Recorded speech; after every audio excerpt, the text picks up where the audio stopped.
taranja kickboxing ny anoizatsika ny fandarana nafana de nafana ary feno ipika ny lapan'ny kolotsaina sy ny fantanjahantena Mahamasina omaly itolakandro tetsy Mahamasina tamin'ilay fankalazana ny 10 taonan'ny club Lion Force amin'ny taranja kickboxing satria dia katrokado maherin'ny 5 zay ny fanandrinan'ireo kalaza rehetra teto Madagasikara no tazana tamin'izany fa raha tsika ao anatin'ity fanady adiny ity ny fisotro zay fifaninanana tetsy Mahamasina izay.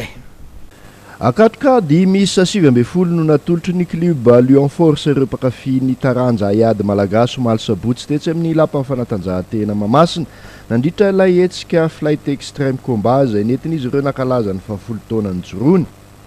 Ny 17 tamin'ireo dia ny combat de défi ho an'ny taranja low kick, K1, pancras, boxe anglaise ary ny savate pro zay nanolorana amboara sy lela vola ho an'ireo naresy ny mena vola ihany koa na de ireo resy aza.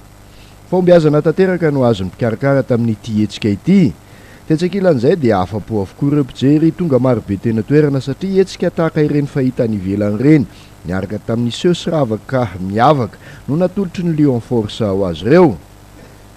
Tahak'izao ary ny vokatra tamin'izany teo amin'ny kickboxing aloha ijesy avao amin'ny Cobra nandresy tamin'ny KO an'ny Tojo avao amin'ny 3FB. Manarak'izay ho an'ny sokajy vehivavy dia Isandra avao amin'ny Ankoay nandresy anisan'ny onja avao amin'ny KBA.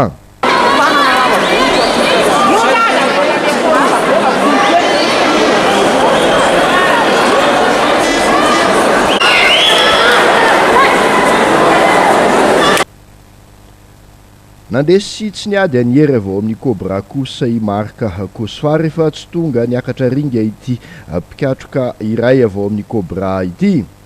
Anarak'izay dia nandesy any Naval FTBF par disqualification i faray avao amin'ny Scorpion rehefa nandaka ny faray efa lavo tamin'ny tany Naval.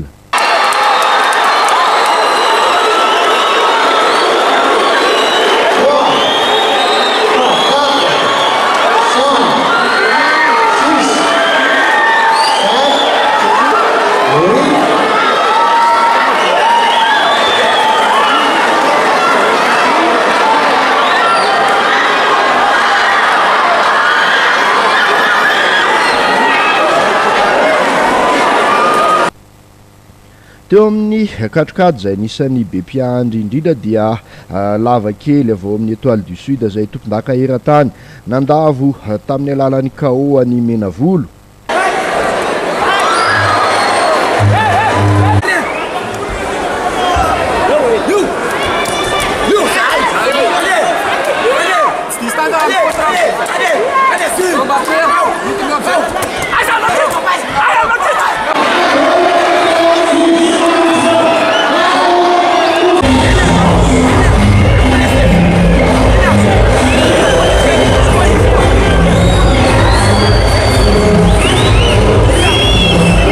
Ho an'ny sokajy danja somary mavesapesatra indray dia resiny Joël avy amin'ny ekipa avy any Manakara i Patrice Rasta avao amin'ny Étoile du Sud aveto Antananarivo.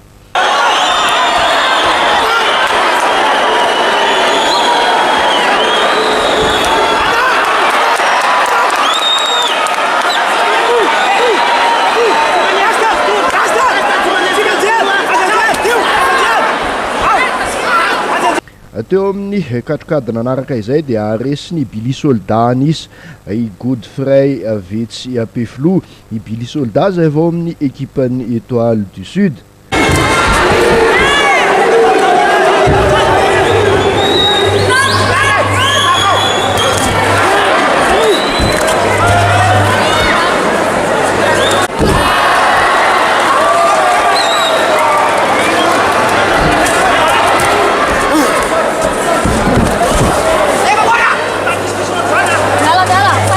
Ho an'ny boxe anglaise indray dia naverina niakatra ring ireo kitan'ny ady totondry malagasy teo aloha. Lalaina Rabenarivo nandresy anisan'ny sambatra.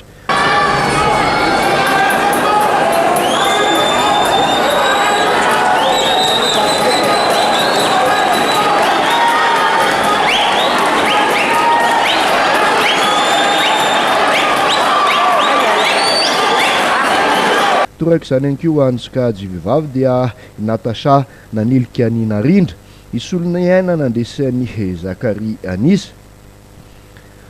Teo amin'ny Savate Pro dia mbola nomporofony jony iny mahasangany azy indrindra eto Madagasikara eo amin'ity taranja ity na dia efa hita nazo azy taona azy rehefa nandresan'ny Alain avao aminatin'ny ekipa pirenena ary milalao any amin'ny club any Vakinankaratra. Ankoatray dia somary nanamaloka ity hetsika ity mikatrokady ny onany Mamy Devoly sy Cartera izay noravan'ny mpitsara sy ny mpikarakara tsy lery noho ny herisetra nitranga teny ambony ringy. Noentina nanelanelana ireo katrokady ireo moa dia nisy hatrany ny fampisehoana isan-karazany tahaka ny soradis sy ny bodybuilding.